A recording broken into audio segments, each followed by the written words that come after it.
आपने गीता का पाठ देखा होगा, टेलीविजन पे भी होता है, लोग भी करते हैं, मंदिरों में भी करते हैं। पर जो आत्म अनुभूति अर्जुन को प्राप्त हुई भगवान के विराट रूप को देख करके, कॉस्मिक फॉर्म को देख करके, जहां से सृष्टि बन भी रही है, समाप्त भी हो रही है, मल्टीफेरियस फंक्शंस भगवान के देख करके वो रोमांचित हो जाता है। उसने धर्म के मर्म को समझा, उसका अनुभव किया, एक्सपीरियंस किया। गुरु महाराज की आदेश को मंत्र की तरह मानना, जब ये हम करेंगे तब हम काबिल बनेंगे, पात्र बनेंगे। हमेशा साधकों ने गुरु की पूजा, गुरु की आराधना की है, और किसी कार्य को प्रारंभ करने से पहले एक साधक अपने गुरु का ध्यान करता है। ध्यान मूलम गुरु मूर्ति, पूजा मूलम गुरु पादुका, मंत्र मूलम गुरु वाक्यम, मोक्ष मूलम गुरु कृपा।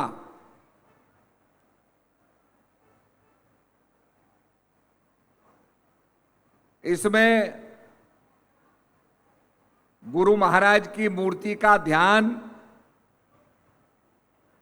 गुरु महाराज के जो आदेश होते हैं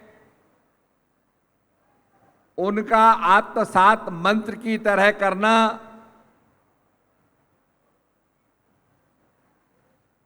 और जब गुरु महाराज की कृपा प्राप्त होगी उस कृपा के लिए पात्र बनना।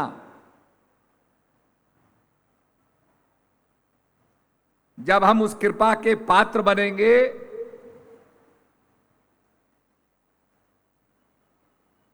तब आगे कहा गया मोक्ष मूलम गुरु कृपा। तो ये बहुत जरूरी है कि हम पात्र बने। आजकल थोड़ा सा पानी पड़ रहा है तो सब छाता लिए खड़े हैं, ताने हुए हैं। अब भगवान पर जितना जल चढ़ाते हो उसका क्या होगा?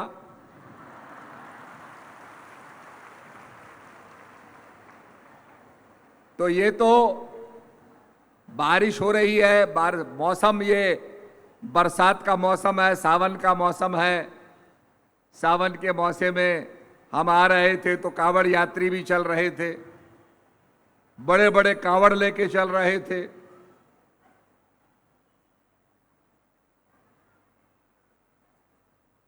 तो भगवान ने जब ये देखा तो यही कहा कि भाई अर्जुन, मेरी प्राप्ति कैसे होगी? तो कहा मेरी प्राप्ति अनन्य भक्ति से होगी। अनन्य माने कांस्टेंट, जो किसी अन्य की ना हो, अखंड हो। और उसके लिए हमें जीवन में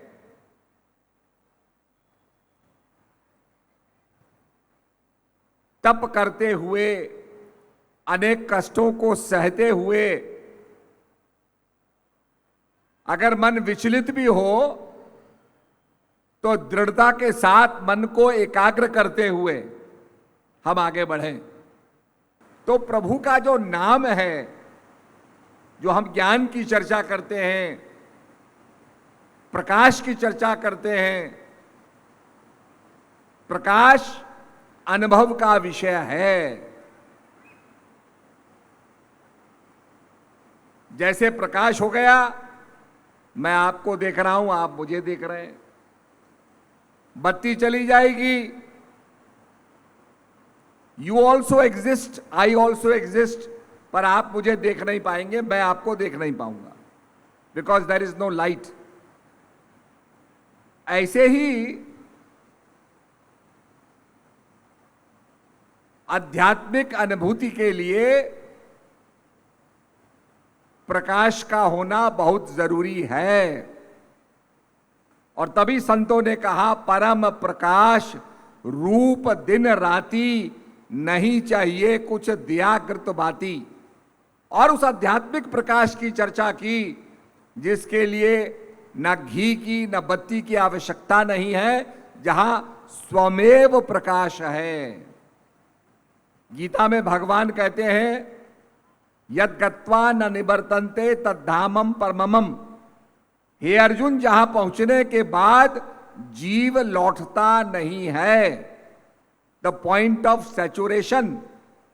तो आप जब पॉइंट ऑफ सैचुरेशन पहुंच जाएंगे तो ये जो साइक्लिक है, आना जाना, पुनरपि जननम पुनरपि मरणम। एक छोटा सा बालक राज परिवार में भूटान में पैदा हुआ।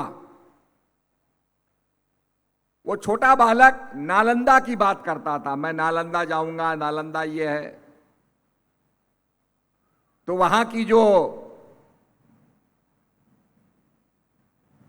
बड़ी रानी थी, उन्हें कहा भाई ये बालक जो है बार बार नालंदा की बात करता है, तो नालंदा तो यहां नहीं है भूटान में, नालंदा कहां है? खोज करी तो पता नालंदा बिहार में है। तो उन्होंने व्यवस्था की कि चलो इसको नालंदा ले चलते हैं। आप इंटरनेट में अगर आप टाइप करेंगे कि बुद्धिस्ट एक लड़का नालंदा में वो रहता था, उसका दोबारा पुनर्जन्म हुआ, तो आपको पूरी कहानी मिल जाएगी। तो उसको वो जो बूढ़ी जो बड़ी रानी थी उसको लेकर के आई। जैसे ही वो नालंदा में गया वहां एकदम चलने लगा, दौड़ने लगा, और दौड़ते दौड़ते एक मकान के ऊपर गया कि साहब मैं यहां इस मकान में रहता था, मेरा दोबारा जन्म हुआ है, पहले मैं भिक्षुक था, अब मेरा दोबारा जन्म हुआ है, और सारी बातें बताने लगा। वो डिस्ट्रिक्ट मजिस्ट्रेट, वो बड़ी रानी, कुछ भिक्षुक भी उनके साथ थे, पत्रकार भी थे, बड़े अचंभित हो गए कि देखो ये भूटान का बालक जो अपने देश से बाहर नहीं गया, वो नालंदा की बातें कर रहा है। और नालंदा में क्या था? बहुत बड़ा पुस्तकों का खजाना था, बहुत बड़ी यूनिवर्सिटी थी, उसको भी जलाया गया ताकि ये विज्ञान ना रहे, इतिहास ना रहे, इतिहास को समाप्त किया गया। अभी आपने देखा होगा इंडस वैली सिविलाइजेशन, सिंधु सभ्यता के जो बहुत से टेराकोटा अवशेष निकल रहे हैं, मट्टी के अवशेष निकल रहे हैं, जिनमें कुछ फोटुए हैं, कुछ चिन्ह हैं, कुछ अंकित हैं। तो मैंने केंद्रीय मंत्री जी से कहा, शेखावत जी से, कि भाई ये इंडस संस्कृति जो है इसका ट्रांसलेशन कराइए ताकि ये पता चले कि ये इंडस संस्कृति क्या है, हमारे पूर्वज क्या थे। आपको सुन के बड़ा आश्चर्य होगा, बलूचिस्तान के अंदर द्रविड़ भाषा बोली जाती है, बोरवी। वो द्रविड़ भाषा है जो तमिल, कन्नड़ और तेलुगु की तरह। तो इसका मतलब ये बोलने वाले नीचे गए और साउथ में बस गए।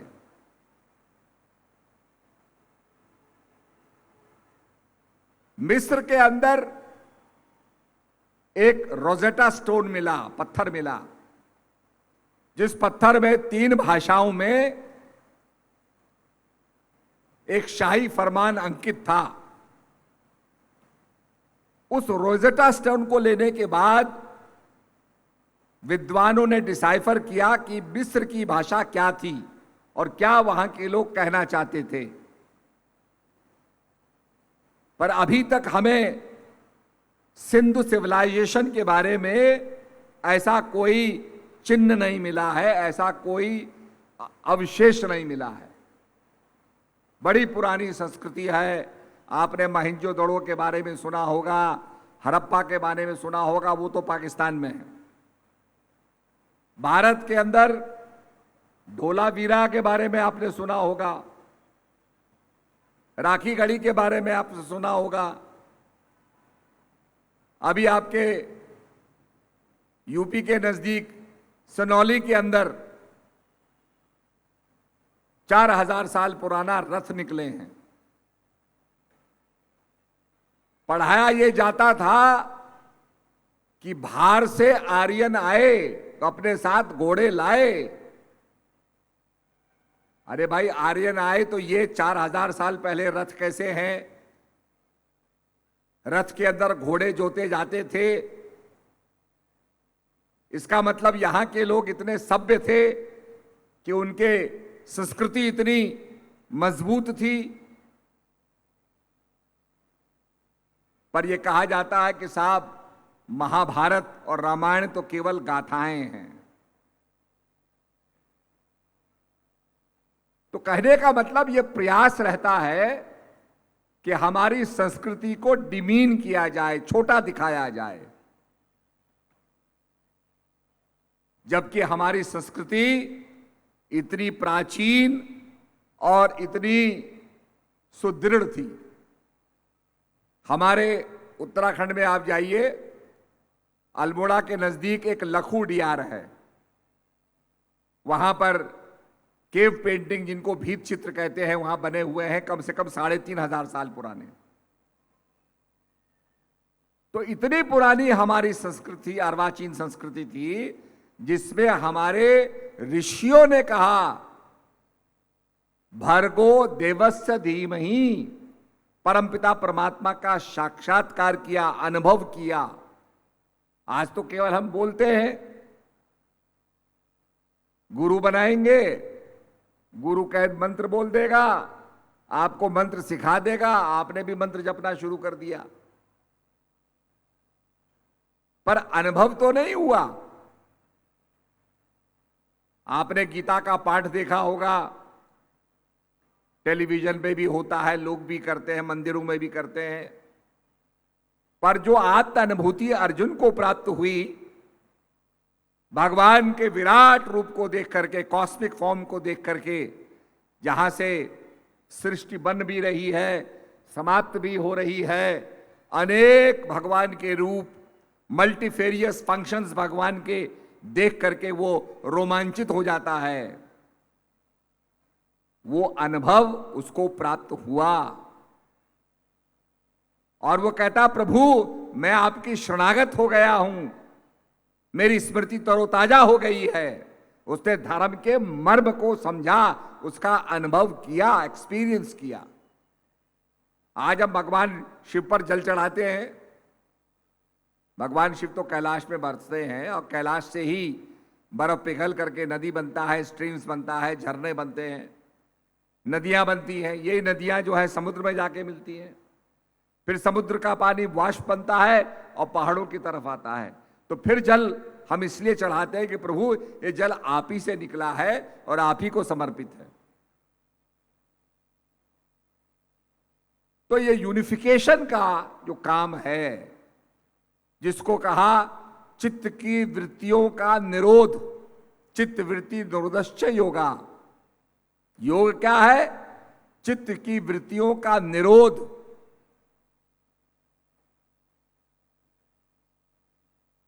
तो ये जीवन में प्राप्त करना, अनुभव प्राप्त करना, गुरु महाराज की आदेश को मंत्र की तरह मानना, जब ये हम करेंगे तब हम काबिल बनेंगे, पात्र बनेंगे। मट्टी जो होती है, अभी आपने देखा पानी आ रहा है, कीचड़ हो रहा है, पानी पड़ा मट्टी कीचड़ बन जाती है और पानी के वेग से सेडिमेंट्स, कीचड़ बहता है, उसके तत्व भी बहते हैं। तो आप देखेंगे कि अगर पानी को बहता हुआ, कहेंगे क्या है, तो बिल्कुल बह रहा है, गीला हो गया। पर उसी को पात्र कैसे बनाया जाता है? उसकी फाइन मट्टी को लेकर के, चिकनी मट्टी को लेकर के पात्र बना करके उसको अग्नि कुंड में, फर्नेस के अंदर डाला जाता है। और फर्नेस के अंदर उसको पकाया जाता है और पकने के बाद वो पात्र बन जाता है। आजकल लोग कह रहे हैं कि भाई आप मट्टी के तवे की, मट्टी की हांडी की अगर आप भोजन खाओगे तो ज्यादा स्वादिष्ट होता है। तो वो पात्र बन जाता है, पक्का हो जाता है, टूटता नहीं है और वो पानी को बटोर भी लेगा। घड़ा आपने देखा होगा। तो ऐसे ही हमको भी पात्र बनना है। पात्र बनने के लिए फर्नेस में जाना होगा। तो ये जीवन में प्राप्त करना बहुत आवश्यक है। अगर पात्रता नहीं होगी तो हम कंटेन नहीं कर पाएंगे। इसीलिए आपने देखा होगा हमेशा यज्ञ से पहले हम लोग कलश पूजन करते हैं, पात्र का पूजन करते हैं। अभी अभी आपने देखा आजकल लोग रेयर अर्थ के बारे में बातें कर रहे हैं। बहुत चिंता सबको सता रही है रेयर अर्थ के बारे में। कुछ देशों में रेयर अर्थ होता है। ये ऐसी चीजें हैं जो आपके मोबाइल फोन के अंदर, कंप्यूटर के अंदर, मिसाइल के अंदर, सैटेलाइट के अंदर डाली जाती हैं, उनमें होता है। टनों सामग्री से कुछ किलोग्राम ये रेयर अर्थ निकलता है। पीरियोडिक चार्ट के अंदर ये बहुत रेयर हैं। अब लोगों को चिंता सताने लगी कि भाई धीरे धीरे इलेक्ट्रिक कार्स आ रही हैं। टेक्नोलॉजी इतनी बढ़ गई है कि इलेक्ट्रिक कार्स आ रही हैं। इलेक्ट्रिक कार्स में क्या है, बैटरी लगती है। अब बढ़िया बैटरी लिथियम की होती है। जिस देश के पास लिथियम होगा वो बैटरी बनाएगा या लिथियम को बेचेगा।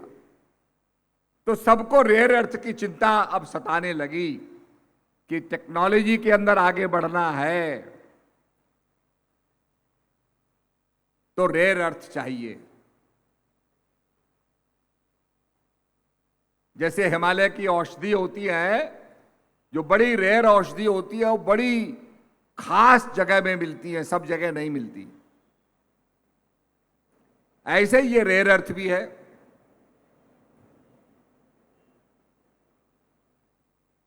तो धीरे धीरे लोगों का ध्यान अब उन चीजों पे जा रहा है